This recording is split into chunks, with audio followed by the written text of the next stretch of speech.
Il est un peu plus de 15 heures lorsque terminent les cours. Les élèves sortent de classe bien au courant de l'actualité du jour. Qu'est-ce qu'ils ont décidé?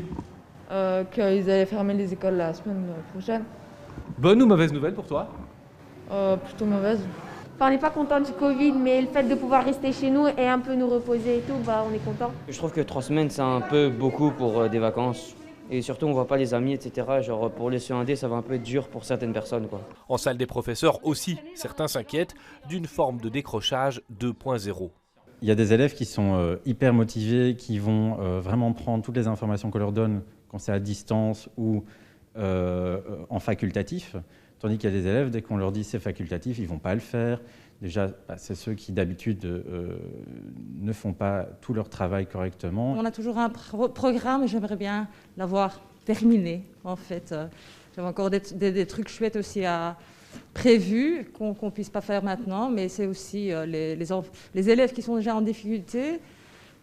J'ai un peu le sentiment de les lâcher comme ça. Il faut dire que depuis un an, tout le monde a l'impression de s'être beaucoup adapté, le plus souvent en urgence. Moi, ils m'impressionnent, je les ai fait s'applaudir les uns les autres aujourd'hui dans chaque classe parce que voilà, dans 10 ans, ils seront fiers de ce qu'ils ont fait.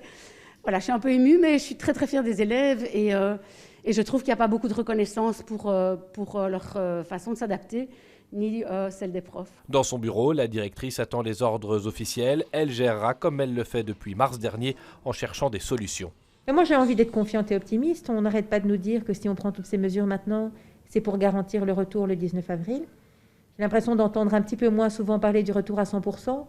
Donc voilà, on doit parfois décoder aussi dans le discours politique les choses qu'on dit, qu'on ne dit plus. Il reste donc une seule journée d'école avant 3 semaines d'interruption. Le temps, tout le monde l'espère, de voir les courbes de l'épidémie évoluer favorablement.